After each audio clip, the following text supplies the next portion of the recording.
This is our homily for Wednesday, January 1st, the Feast of Mary, Mother of God. At a New Year's Eve gathering, I ran into a friend I hadn't seen in a while.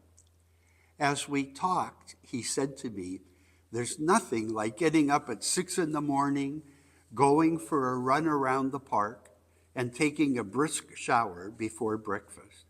"Oh," I said, "how long have you been doing that?" He answered, "I hope to start tomorrow." With our celebration this weekend of the Feast of Mary, the Mother of God, we continue to marvel at the reality that the Son of God became one of us, a human being.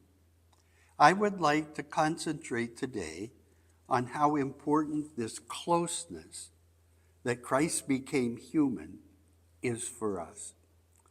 In our reading from Numbers, the Lord tells Moses how to bless the people. The blessing starts out, "The Lord bless you and keep you. The Lord let his face shine upon you." The Lord let his face shine upon you. This involves a huge change from the relationship the Israelites had with God. God was very distant from them. He was high on the mountain and clothed in a cloud, or in the Holy of Holies in the temple, which was inaccessible to all but the high priest. It was considered to be a fatal act to look on the face of God.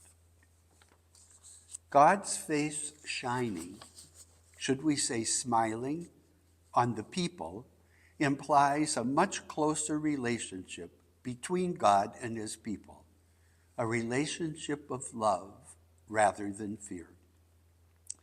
Then in the gospel, we see that God has become a child of a lowly, poor, unknown Jewish girl. The foster father is a simple carpenter. The first announcement of his coming is to shepherds, dirty, lowly men considered unclean and ostracized by the authorities. Do you see what is happening? We have moved from a distant, far away, scary, judgmental God to a close, warm, loving God who wants to be with us and wants us to be with him, no matter how lowly or sinful we might be.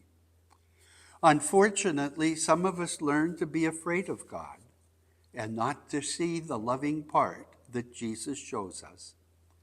The emphasis of my religious upbringing was to be careful not to do anything wrong, because God would get me and I would go to hell. My religious belief and practice were fueled by fear, not by love of God and love of others. I suspect that this is true for most of us older folks.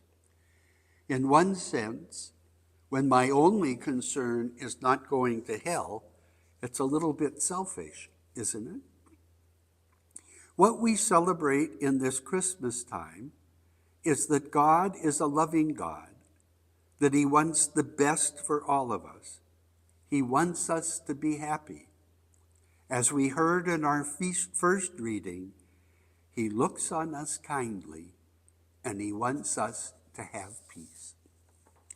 The commandments and the Beatitudes are wonderful guides to help us create a happy and peaceful world. They are gifts from a loving God. We need to make sure that we're living them out of love and not fear. The more we live the law of love, the happier we will be, and the world will be better also. As we celebrate this Feast of Mary, let us thank her for agreeing to be the Mother of God, enabling God to become one of us, so that we can clearly see what a loving God we have. And like Mary, let us reflect on all these things in our hearts, so that we can build a loving, trusting relationship with God. God wants us to love him. not fear him. God bless.